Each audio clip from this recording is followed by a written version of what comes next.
அல்லாஹ்வை நாம் நம்பிக்கை கொண்டிருக்கிறோம் என்றால் அதில் உண்மையாளர்களாக நாம் எப்போது செயல்படுவோம் என்றால் அந்த ஈமானுக்காக சில தியாகங்களை, கஷ்டங்களை, உலகத்தில் சில இழப்புகளை சந்திக்க முன் வரும் பொழுதுதான்.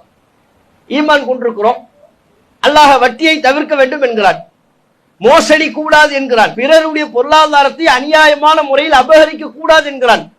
இதெல்லாம் கஷ்டம் தானே? உலகத்துல வட்டியில் ஈடுபடக்கூடிய காரணத்தினால்தான் எத்தனையோ பல நபர்கள் லட்சக்கணக்கில் பொருளாதாரத்தை குவிக்கிறார்கள். வட்டியை அடிப்படையாக கொண்டு குடுக்கல் வாங்கலில் ஈடுபடலாம் என்று ஒருவன் நினைத்தால் பல லட்சங்களை அவன் பொருளாதாரத்தில் லாபம் பெற இயலும். அப்ப பொருளாதாரம் தரக்கூடியதுதான். அல்லாஹ் சொல்லிட்டான், அந்த வட்டி எனக்கு வேண்டாம், அந்த பொருளாதாரம் வேண்டாம் என்று சொல்வதற்கு மன துணிவு வேணும். அப்படிப்பட்ட காசு பணம் எனக்கு வேண்டாங்க, அது எனக்கு சில லட்சங்கள் போகும் தான், பிரச்சனை இல்லை. நான் கொண்டிருக்கிற இந்த ஈமானுக்காக இந்த பொருளாதாரத்தை இழக்க நான் தயார். ஹராமான வழியில் பொருளீட்டுவதற்கு நான் தயார் இல்லை. இந்த ஹலாலில் அல்லாஹ் எனக்கு பரக்கத்து வைத்திருக்கிறான். இந்த முடிவுக்கு வரணும்.